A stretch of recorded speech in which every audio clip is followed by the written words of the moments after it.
Yo, this is Rampant Killer already, the DJ already. Ebyobufuzi mu ggwanga Uganda bifuukidde ddala kagumba weegoge ku pijja kwoli omulungi atumbudde kansubiri nti oli bulungi w'osinzidde natera mbantuusa okutuusaako ebimu ku ebigenda maaso mu ggwanga Uganda byempise nabyo bya nnaku njerere temuli wadde ate ekiwoomya ettooke kansubire nti onywezezza seatbelt yo ntandise n'omubaka tubbi abulako kimu kyokka kyakulayira omukramanyiddwa nga Nkerettanyi Kiruluta yes Kalungu East Constituency baamulabira ddala ono nno yasanze akaseera akazibu ddala mu kire kyakeseza olunaku olwaleero bwe yabadde avoka kalabya emirimu gye egy'ebyobufuzi egyo nga bw'ogimanyi bululu tudde eno tudde eri bw'atyo n'agwa mu ambush ey'abasajja abawerako ddala mukaaga agamba nti abasajja bano babadde batata wa Nammeere bwe njogera bwe ntyo mukitegeera ddala bulungi kubanga gw'abadde avuganya naye mu kifo kino babadde bakutte ebijambiya bakutte emiggo bakutte ebisi byonna yasa naye yabadde mu motoka n'agezaako kubanga ate yes matula ku bantu banaga nti baali nnyo bupikipiki ne bamufubutula wabula naye alina we yatuuse emmotoka n'agisuulaawo n'abanga ate yeeyongerayo okusobola okutaasa obulamu yategeezezza nti awulira nga kyannaku nnyo okubanga kati ebyobufuzi by'eggwanga Uganda byafuuka byakufa na kuwona omuntu bw'ayingirako mu kifo bw'abeerako mu kifo tayagala kuvaawo kubanga ate alekerawo abalala ensonga zino sigwe mulundo ogusookedde ddala kubanga tetuziraba tubirabye nnyo mu disitulikiti ey'e Kayunga abantu babalonda abantu babanominatinga abantu ne bafa emukono abantu bafiira ddala so embeera eyo yeriwo yabonkenke bwerere amawulire agasaanikidde giga mwana muwala eyafudde amanyiddwa nga Diana Skies yassa kitalo nnyo kitalo ddala ebyo nangenda kwanga ate mbibatuusako mu full swing naye munzikirize nsooke mbere ng'ate mbabikira okuva eno nga ngenda tandikira ku mukyala amanyiddwa nga Nankya omukyala ono yavaayo n'atunyumiza emboozi y'ekkomera yasimatuka okuteekebwa ku kalabba emboozi yagitutula bulungi nnyo era nga yatrendinga nnyo ku mukutu ogwa YouTube wamu ne TikTok n'atunyonnyola ebyali mu kkomera obulamu bwali butya waliwo omusibe yazaala omwana nga tamwagala n'avaayo n'omwana oyo n'akuza omwana we byonna ebyo omukyalo we twabiraba naye we twogera kati yomu ku mbuyaga ezikaza engoye Mungu amazina abira nga ate amujjulula kitalo nnyo kitalo ddala mu mawulire amalala ag'ennaku g'okufa kw'omuzadde maama ng'onono atuzaalira abasanyusa babiri balambirira ku mukutu ogwa TikTok kwe kuli omwana ow'obuwala amanyiddwa nga Family Headache era ng'oyo alina abagoberezi abali mu mitwalo ate egiwerera ddala 8 essaawa yonna agenda kubanga ate akuba akakadde so nga ate atuzaalira omwana ow'obulenzi eyeeyita nnamba 4 ng'oyo naye alina abagoberezi abali mitwalo 2 essaawa yonna agenda kubanga ate akuba emitwalo 3 maama ono yavudde mu bulamu bw'ensi eno wabula ng'ate ekyasingidde ddala okubanga ate kikwasa abantu ennaku ye mwana muwala amanyiddwa nga Family Headache ono tali mu ggwanga Uganda asinzira mitala w'amayanja mu kiyumba era ng'akola omulimu ogumanyiddwa ennyo nga ogw'obwakadaama wabula ng'egyadde asinzira okubanga ate akolera abantu bu vidiyo obw'enjawulo omwana ono yavuddeyo n'agamba nti kyannaku maama simulwazizzaako ate era mukadde ke kamu maama simusiibuddeeko kyokka ng'ate mbadde mbuzaayo omwezi gumu bwe guti nkomewo ewaka contract yange gweko sobola kubanga ate ndaba ku maama wange naye ate tekisobose era kubanga nkuteerako Family Headache omulabeko content nga gwakola ate olabe ne ku namba 4 content gwakola gwabadde tabamanyi obategeera abadde abamanyi tusabire maama wo mulemirempe oyagala kyagu oyagala kyagu kyagu owaffe atutwala mu nsajja ambule yatiikinga oyagala kyagu kyagu owaffe kyagu owaffe oyagala kyagu owaffe atutwala mu nsajja ambule yatiikinga oyagala kyagu owaffe atutwala mu nsajja ambule yatiikinga wabula siriwo ndi mu kyalo naye ennyumba yange Oje alina namanya abogela mbu ennyumba zake. You mean this as studio houses? Awo ku luzungu wanakkiriza wansinga. My first step was to put you in exile so that I have freedom of speech here. Oba kagambye ekyato weda sirikodi. Nakutadde mbu wanganguse. My next step is to conquer the old plot. Ndowooza owulira wagi wanganguse mita yange eriwa. Oje alina namanya agambuza mita. Kyekyo kye bagamba nti nnyinimu waatayo ebikere biteebenju kati gw'oliwo ssebo kati olaba wawo. Tosobola okutegeerera abali ku ground ng'oli mu exile nakutadde mu exile Oli mukyalo toyina transport yafuzo tegerera abali ku ground. Where do you get the guts? Wabula onankide transport ate guts kyeki? Guts we buvumu. Oyagala otutegerera nga toli ku ground. We are there. Wabula oluzimu ero luntale amagezi genkwakisa olulimi. Jebujja, you will not even have access to me. You will search me, yet I'm nowhere to be seen. Bama, nambanya. Kiki nyekyo kiki? Ogenda kunoonya gwowa amagezi agugomba nga tokyamulaba nga gwosasasula omuzigo nga nze ndi mu nnyumba ennene eri bwagooga. Olina amadiira abiri nonteeramu ne baati nga gwolina amadiira abiri. Kitalo nnyo nnyene ddala. Mu mawulire amalala ag'ennaku yassa tiktoka era content creator ng'ono amanyiddwa ennyo nga musiraamu ali mu baana balenzi abatuli bulala. Yassa bw'atyo naye n'ennaku ennyingi atutegeezezza nga maama bw'amuvudde ku maaso. Mungu ayongere okuba nga ate abagumya. So nga ate ye Dr. Shy avuddeyo bw'atyo n'ategeeza nti mutabani we gw'abadde nga anoonyeza obuyambi bebi we Ombwat. Mungu amazina abeera nga ate amujjula mu bulamu bw'ensi eno. Omwana ono yamanyiddwa nga Baby Lamont. Yes, babadde nga bamukolera content amusondera ensimbi era nga twamulabako ne ku live eya Bruno K. Tulabye ku Shira Price nga bagezaako okulaba nti bakuŋŋaanya ensimbi omwana ono atwalibwe mu ggwanga eri Amerika asobole okuba nga ate ajjanjabibwa. Omwana yazaalibwa nga aliko obulemu oba nga alina ebirwadde ebingi ekitali kimu ba bibiri. Naye nga mu mbeera eno ya trendinga nnyo olw'ensonga nti taata yavaayo n'ategeeza ensinga maama bwe yamusuulira omwana amangu ddala nga yakakola ki yakazaalibwa. Era nga ku social media maama bamuddako ye mukyala amanyiddwa oba yeyitanga CEO Kish ku mukutu ogwa TikTok. Bangi bamuddako ne bagenda maaso okubanga ate bamuyisaamu eggaali nga bagamba nti muzadde ki maama ki azaala omwana we n'amusulawo. Wabula omukyala ono yavaayo n'awa side eyiye eya story lwaki yasulawo omwana oyo. Yes, mu bigambo bye yawandiika paragraph eziwerako ddala ng'agamba nti bwe yakeera ku makya n'afuna olubuto ng'ate bamaze kukwata mukwate. It was rape. Ku myaka 17 gyokka olubuto n'alufuna. Ng'amaze okulufuna omwami taata lubuto eyandibadde ate amuwa omukwano omuyitirivu ddala yatandika okumutulugunya ng'amukuba amugaliza mu nnyumba amuggyako essimu tewali muntu kwogera naye n'abeera nga n'ekyokulya takifuna. So embeera eyo yonna gye yayisibwamu ng'ali lubuto ye yaviirako omwana we ate gwe yazaala okubanga afuna embeera eyo gy'abadde afuna ey'obulwadde. Y'ensonga lwaki bwe yazaala omwana oyo yasalawo amukwata amuwe kitaawe naye agende abeere ng'ate abeerako muki mu bulamu obulala. Era bulijjo abantu bangi bamuwandikira messages bamugamba lwaki tafaayo ku mwana, lwaki maama akola bw'atyo biki n'agamba nti kakati omuntu bw'ataabeereko na bulamu olw'okuba yakeera ku makya n'azaala olw'okuba nga yakeera ku makya Mukama n'amuyisa mu kugezesebwa okw'amaanyi. Bingi byazze nga awandika ku TikTok. Naye omwana taata n'abeera nga abadde abeera naye era nga abasinga omatha bamu baava ne bagamba nti kookiwulire naffe bwe twetuwulira nga mutusuulidde abaana blabla. So ebyo bye byatuuka ku mukyalo oyo era nga babadde bamunenya oluvannyuma lw'okubiraba batandika okugamba nti si kirungi kola kikusala gwakawala nga towulidde gwaki gwakalenzi. Katono nnyo ngira kubanga ate nkutuusaako taata ng'asabira omwana obuyambi wamu ne Bruno K. Bruno K akoze omulimu gw'amaanyi nti abantu abasinga obungi abavaayo nga beetaaga obuyambi naddala nga buno obw'amalwaliro akozesa nnyo platform ye okusobola okulaba nti abako ettaffaali lyagatta ku bulamu bwabwe. Yes, my name is Dr. Shy and this is my lovely only child. His name is Baby Lamont. Baby Lamont is my son and right now we're at Coco Beach Club in Entebbe and today I'm here so that I can raise some fund through funds of Coco Beach, the lovely funds. Baby Lamont was diagnosed with cerebral palsy and epilepsy and some NE conditions. Baby Lamont, the mother abandoned him around 6 months. I went back to work and I came back home late in the night from a radio show and I phoned just later and the mother had vanished and went. But most importantly is that I am there and God is there and I'm fighting hard so that God can help me see him through. The reason I'm at Coco Beach is because I want to raise some fund so that I get to launch my fundraiser coming soon at Serena Hotel and the fundraiser is $1K, $1 Save Baby Lamont fundraiser coming soon at Serena Hotel. All I need is your support.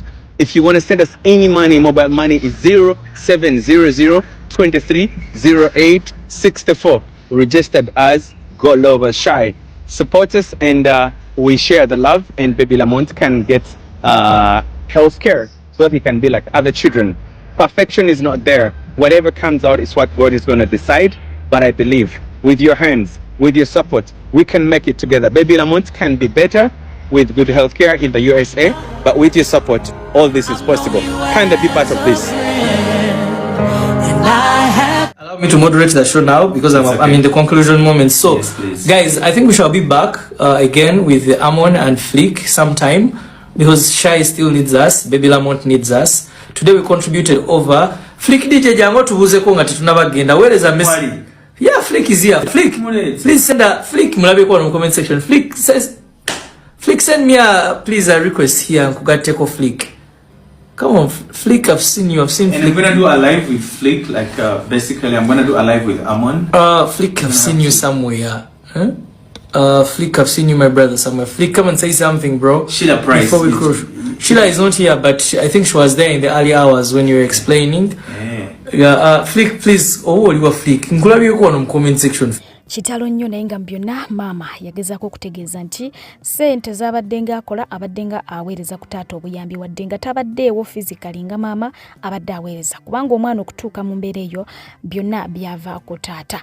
Weewaawo emabegakaawo waliwo akabenje akagwa abantu 3 ne bafiirawo. Kano kagwa wali eri ekiwuko abantu baali badda Kampala naye emmotoka yaabwe ekika kya drone yayambalagana n'emmotoka ekika kya lole bwenyi ku bwenye bwe yali egezaako kubanga ate esala ekinnya ekyali mu kkubo bwe batyo ne bafiirwa obulamu bwabwe. Mu baafa mwalimu omuwala eyategerekako erinnya erya Joy ng'ono yali yakamaliriza okuba nga ate atikkirwa wali eri ku Nkumba University so nga ate kwaliko omwana ow'obulenzi obw'omuvubuka amanyiddwa nga Nathan ng'ono mutabani w'omugenzi Nathan Bisamunyu Yesa yaliko Deputy Speaker wa Parliament ng'era yaliko omubaka akiikirira Kigezi East. Bano nga bamaze okubanga bavambula mu bwensi eno abamu kwabo abakitegerako nti bano baali ba NRM bagenda maaso okubanga ate bajaguza okufa kwabwe naye nga waliwo omwana ow'obulenzi oba omuvubuka eyasinzidde ku mikutu migatta bantu n'abaako obubaka bwaweereza abantu abamu naddala abanyankole. Abanyankole tweyise bulungi mu bantu. Abanyankole twagala enganda zonna tuleke okusosola. Munyigiriza nnyo abantu era bw'onyigiriza nnyo ennyindo ereta musaayi. Ono mwana Joy yafudde. Naye bali mu comment section bagamba abo nabo bafa bakuba nti afaananamu Abanyarwanda. Manya bali mutuvumisiza tetunywa n'amazzi tetulina we tufune ddembe abanyankole like omuntu abuze eddembe n'obeera mu taxi n'oyogera Olunyankole omuntu akulabako bw'ati. Netunyigiriza abantu omuntu n'omunyigiriza mpaka nga nemufuna mpola n'omunyigiriza n'akaalina oyagala okamuggyeko. Ezo offices zetulimu oba offices zemulimu they are not permanent. Esaba yonna gavumenti zikyuka. Tuleme okufiirwa abantu ne basanyuka. Si kuba nti batwagaliza tufiirwe naye lwakuba bye tubatuusizaako tebalina engeri gya kutusasulamu kati kabatusasulemu ebyo. Si kirungi okuvuma omuntu ng'afudde oba si kirungi okusanyuka ng'omuntu nga mulwana wafiiriddwa naye lwakuba tetuvuddeyo kwogera ku nsonga eziruma Abannayuganda. That's why people always see Banyankole babi. Si ffenna tuli babi. Obulamu bumpi. Tuyise bulungi abantu. Tuyise bulungi. Juzi nagenda ku Ministry of Works wali. Omusajja nga nyambadde maski omanyize ndi muddugavu ndowooza yali alowooza nveeri waggulu. Nambuuza who sent you here mbwana akulese wano. Lwakuba yali sinawa kujjako maski. Kati bwe najjako maski n'andaba ne ngamba yina yantuma. The guy was so silent. Ekyo kitegeeza ki? Nti munyigiriza abantu ennyindo bw'ogikwata nnyo ereeta omusaayi. Bannange mbasaba tuyise bulungi abantu tubeere ba brothers and sisters. Bino office tugenda zireka buli kimu tukiveemu. Okitegeera muyise bulungi abantu ffenna tubeere mu Uganda ffenna etumala.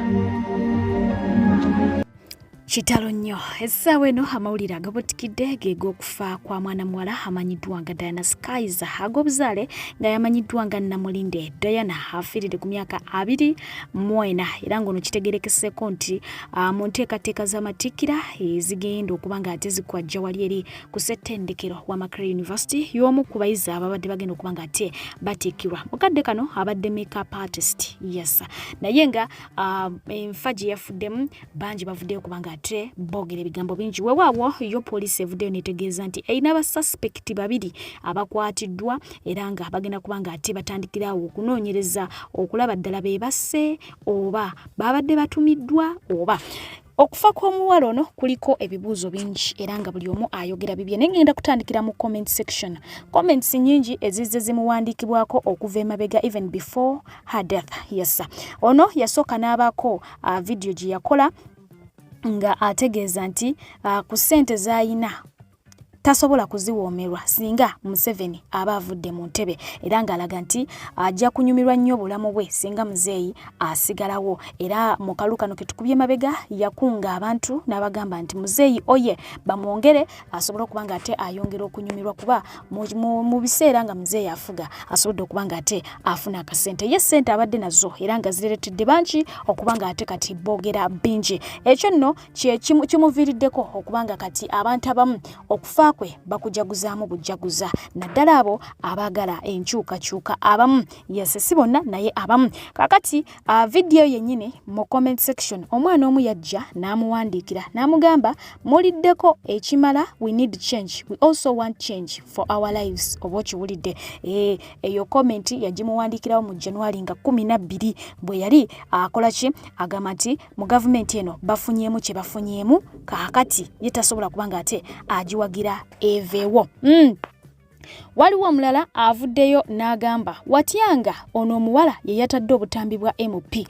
Tumanyi bulungi nnyo ebya MP ebyatussewo MP obutambi bwe batadde obw'obuseegu ebyo byo mwabitegedde. Yes. Kakati waliwo ate ne caption endala gye yagenda mu maaso okubanga ate awandiika naga taata nzuuno ku myaka 23 sifunanga ku musajja ataliiko mwana nsiima taata bw'atyo bwe yawandiika ekiraga nti obulamu bwe bwonna abadde abutambulizanga ku basajja abazaalako. Specifically abasinga batera kubeera bafumbo naye nga waliwo n'abazaalako naye nga si bafumbo. Ejjukira nti ekyamusizza tewali yakitegedde bulungi, buli omu ayogera bye naye nga ye basemutte era nga eyamusse yasoose kumukozesa n'amutta. Oba okitegedde? Abamu bagamba nti yandibanga abadde ku musajja mufumbo ng'abakyala abafumbo b'omanyi bakoowa bamusindikidde abatemu ne bamutta. Abamu bagamba mbu waliwo neyawandiise n'agamba ayina omusajja gwe yakuula $1,500,000 ebyabadde mu comment section. So tebikakasibwa bali mu mbu nti ayina omusajja gwe yakuula $1,500,000 n'agenda mu maaso okubanga ate abadde alaaja nanga akola ki amuwooninga mbobo lyawo ye yakoze ekyo. Weewaawo waliwo video endala gye yatuulamu n'abako caption gye yateekako ng'agamba nti agenda kulumya abasajja abawererako ddala era nga yategeezezza wano nti oba yakalumyako abasajja 17 ayagala abasajja 10 okusinziira ku muhoozi kye yamukola. Tetwategedde yadde ategeeza jje n'omuhoozi oba ayina muhoozi omulala gwategeeza. Buli omu yeebuuza muhoozi yamukola ki. Mission ye abadde akulaga nti agenda kulumya abasajja era nga azzenga abalumya era 17 be yakamaliriza. Kakati eyo statement osobola ogigattako ku yoono eyagaye nti ayina gwe yabadde yakudde obukadde 1,500 n'okusinziira ne ku bugagga bwakoze ki bwabadde nabyo. Byonna ebyo biri awo. Bino ye yabyeyogerera ye yabyewandiikira ku video ze zazenga akola ku TikTok. Yakalumyayo 17 yeetaagayo abalala asobola okuba ng'aweza omuwendo ogw'abasajja abo. Mbufunze muhoozi kye yamukola ayagala abasajja abo bakola ki be baba batisasulira. Naye nga bo ba social media in-laws abasinga obungi bavuddeyo ate ne bemulugunya ku mbeera gye basanze ewaka. Omu zino comments omu yavuddeyo n'agamba nti ku ngeri gy'adde asireyingamu abadde tasobola kulongoosa waka. Oba okiwulidde? Omulala avuddeyo n'agamba nti congratulations to you, sirabayo anjasamira. Omulala n'agamba nti kati ddamu obituulemu bisaawundi ebyo. Yali atudde mu saawundi ya muzeeyi, okitegeera, eraga nti muzeeyi asigale ku maini. Omulala n'amugamba nti olabyeyo weeriwo.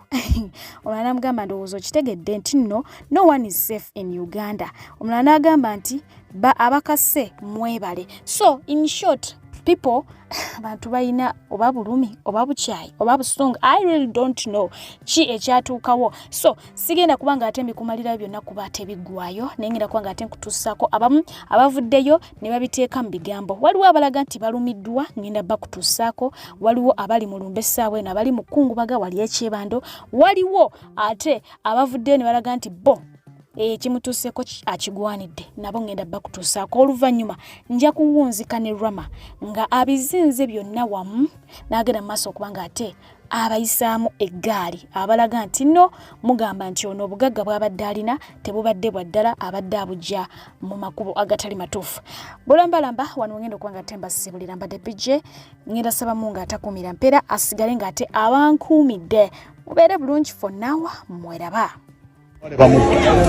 Era kitegeeza omuntu aba akulepinze omuntu aba akumaliddemu so kati tusaba busabi tunoonyereze kutandikira ku mazzi agamuyingiddemu tulabe kuba bagamba nti ebintu ebisana tebabitutte banne Uganda Police tukukoyi abantu okubatta bwe bati muzita ey'okuba nti mumba omwana abadde avuddeyo omwana abadde atuuza obulamu bwe aliko mpetereza bulamu bw'abazadde be aliko mpetereza bulamu waabwe wonna wonna kati we bamusse myaka mito banne Uganda Police tusaba busabi munoonyereze ku kino kisusse ebyaddala. Manya gange nze Dushime Catherine Beno. Dushime Catherine Beno. Ammanyi nga Dushi. Ana ebitabo saba kama atubune nekamwe n'ababune. Sina bintu bya kwogera ku Diana gyakwa Mukama amusasi ebintu ebyamusomako. Era ne mabide gyali Mukama ababune kama ababune. Seko adika kama kuzika mama namba nya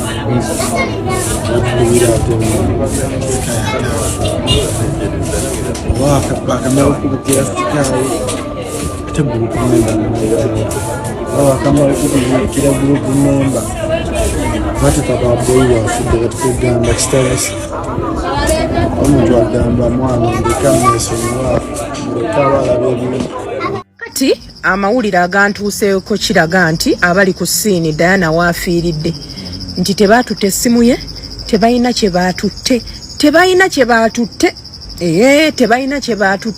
tebalina kye bamubbyeko nti bazze ne bakola bye baakoze ne bamukolako emikolo mu bulumi obw'ekitalo omwana w'abandi ate mbu bannange omu ku mukwano gwagamba mbu wabaddeyo omuwala amutiisatiisa bannange temumbuukira abapoliisi mbw ate jangu okole statement mbi jeeyo kitegeera naye nga mawulire mabi ate mbu bagamba mbu asikali bamusanze n'ebintu bye kale era nga bw'omanyi omwana ono atulumye bannange omwana ono atulumye nze kambabuulire teri muntu mubi ku nsi kuno nga baganda bange ono omwana nnumye omwana abadde akyali muto ono omwana abadde alabika bulungi ono omwana abadde anyirira omwana abadde ayina akabina nga kakomeeri nakati nkyaganye okukkiriza nti Diana afudde ebyaddala Diana Skies afudde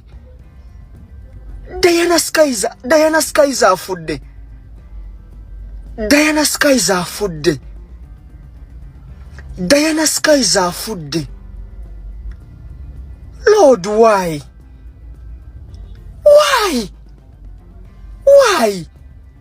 Panango ono omwana nnumye. Ono omwana bannanga atannumye. Mbadde ntudde n'okwogera naye bwe ndabye amawulire leero ne musindikira message ng'essimu ye teriiko. Nkubye essimu teriiko omwana afudde. Omwana bamutuze bayingidde mu nnyumba ne bamutuga. Bamuyingiridde ne bamutuga omwana ne bamujja mu bulamu bw'ensi eno. Rest in peace Diana Skies bannange. Omuku neighbor w'omugenzi Diana avuddeyo n'agamba nti omugenzi abadde tamalangako ddakiika 2 nga tali online ne bagenzi olaba ng'essaawa eweze essaawa endala eweze nga tali online kyokka ng'ewuwe waggule ne bafunamu okweraliikirira so we beeraliikiridde bo nga bba abantu ne bagamba nti bajja yingirayo lwa nsonga in case waliwo ekizibu ekiba kituusewo bajja batwala nga basuspect abasooka so kye bakoze kwe kubira poliisi ne bakubira poliisi nejja yo kennyini ne yeeyingirirayo kutuuka wali ng'oluggi luggule bulungi temulimu yadde kallooko konna ne bayingira buyingizi olwatuuse ne bayingira ne bagenda kubuliringa kwali yebase bulungi nnyo bamubisse n'omubika nga bamusse so nga yafudde dda poliisi yamusanze bamubisse ng'ali ku buliri nga yafudde dda so naye neighbor n'agamba ati nno asikali ye we bamubuuzizza poliisi yazze neemubuuza asikali ye agamba ati nno omwami ono yazze n'ayingira yabadde tamumanyi nga gwe mulundi gwe ogusoosa omulabako nga tamumanyi tamulabangako gwe gwabadde omulundi gwe ogusoosa omulabako naye yazze n'agamba nti yazze surprising Diana era n'agenda ewa Diana n'ayingira bulungi nnyo era nga we yayingidde weyawaise wakabanga katonotono n'afuluma ng'ali smart bikyanga alaga tewali buli kimu kiri fine okitegeera. So kati byonna biri awo tetumanyi kituufu kikyabaddewo naye nga rest in peace Diana, byonna biri awo byogerwa naye bya neighbor si byange. Santa Maria neighbor yali byogera bw'atyo. Naye kati kye neebuuza zina apartments tekubaddeko cameras ze basobola tunulako ne balaba kyetaasa omwana w'omukazi mazima ddala. Artist kale kamera emwe tunula wali ku gate nemanya ti kusaba bwest waliwe yayingidde toba kusaba bwest askari yavuddewo n'ayingira mu rumu y'omuwala toba bwe kiti ne bwe kiti. Santa Maria kwa biri tubuzaabuza apartment eyo tosobola bbanga tekuli yadde kamera n'emu. Wama Blanca nsengeze mu komenti nga shira posti omuwala ne yafudde nga waliwo omuntu ali mu fake account ya komenti ze mirundi ng'esatu ng'agamba nti oyo omuwala alina omusajja gwe yabba miliyoni 15,000 mbune bamugamba azeeyo ssente n'agaana mbune yeewaana ate omulala n'akomenti nga n'agamba ewashira kubashira ya posti nzero omulala n'akomenti nga n'agamba nti oyo omuwala abadde nga n'omukyala amukubira amasimu mbu ng'amugamba nviira ku bbaawa ng'oli mu kunyononera obufumbo sirulede kuleka abaana bange kufuuka singomaza. Abo bantu babiri abanjawulo abakuba komenti ezaabo mubaseeko nnyo amaaso. N'omulala yo yagamba nti naye komenti yazirabye ewashira place komenti zibaddeyo. Eyegamba okubba miliyoni 15,000 n'eyegamba endala nti ave ku musajja omufumbo. Ow'ekikumi aveeyo tukimuwe. Ate n'okimuwa nga yafudde dda gwe onoofunira muwa. N'okimuwa yafudde. Nze Kabata ekisinga okunuma nti abaana bano balya ssente z'abo abasajja ate ne bajja kuno ne babeewaanirako. Wano waliwo ssente Diana z'abadde nazo ggwe. Diana abadde mu kategori z'aba Katrina. Muleke tetugeya abantu bali bakwano bange. Baaliko bakwano bange tetuyinza kubageya bantu bange. Bannange you guys.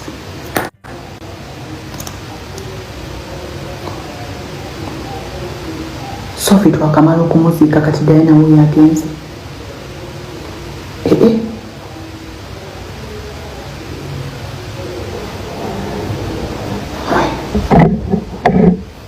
That's not nice. That is not nice at all.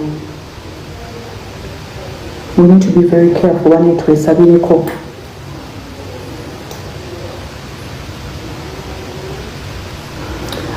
You see it? Ono omwole kyamusiza teri kirala babadde basajja. Era musajja yamusiza teri kirala.